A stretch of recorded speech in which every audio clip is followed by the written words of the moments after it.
China says it has started large-scale military exercises around Taiwan. The People's Liberation Army said its air and sea forces were already in the Taiwan Strait for military drills, practicing a blockade of the island, which Beijing considers its own territory. Taipei has condemned the war games as a challenge to international law. Let's go live to Beijing and our China correspondent, Stephen McDonnell. Stephen, good to see you. How do these military exercises by China compare to previous drills in the Taiwan Strait?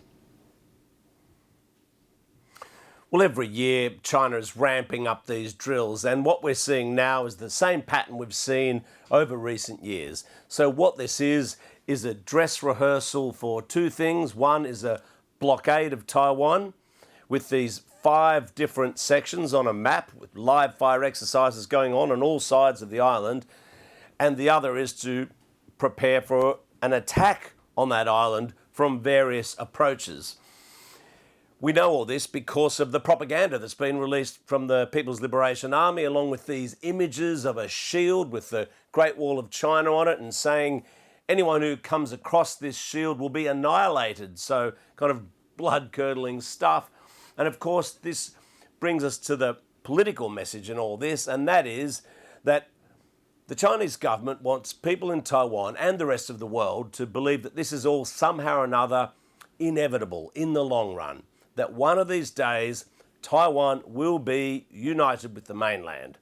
The problem, of course, is that the vast majority of people in Taiwan have shown in opinion poll after opinion poll, in election after election, they don't want to be part of mainland China. They don't want to be ruled by Beijing. They like their democratic elections, their free press, their independent judiciary.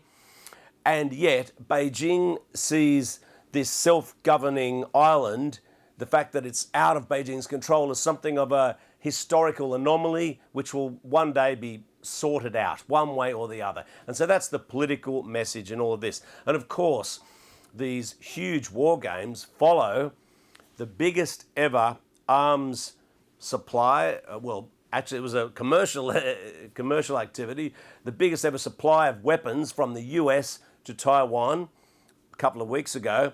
And before that, Japan's Prime Minister saying that potentially, if mainland China ever moved to take Taiwan by force, that, well, she wouldn't rule out Japan being militarily involved. So it was already tense, and now we've got these huge war games going on, and no doubt that's going to increase this tension all over again.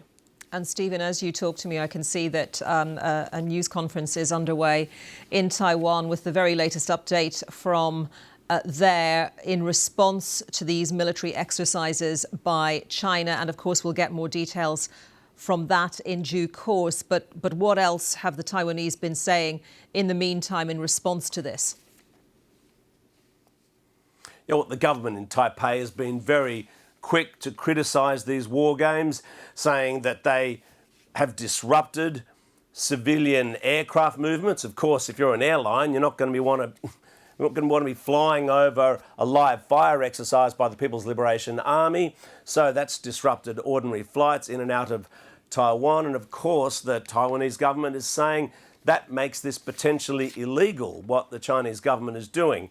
They've called on Beijing to ease off these war games. However, we're now seeing this as a bit of a pattern. Every year, at least twice a year, the People's Liberation Army is carrying out these huge exercises involving the Air Force, the Navy, the Rocket Force and the Army, encircling Taiwan, doing it over several days using, as I say, live fire exercises. They're all designed to, as I said before, achieve a political goal. The problem is that in the short term, what it's creating is a lot of tension, and it isn't bringing Taiwan any closer to the mainland.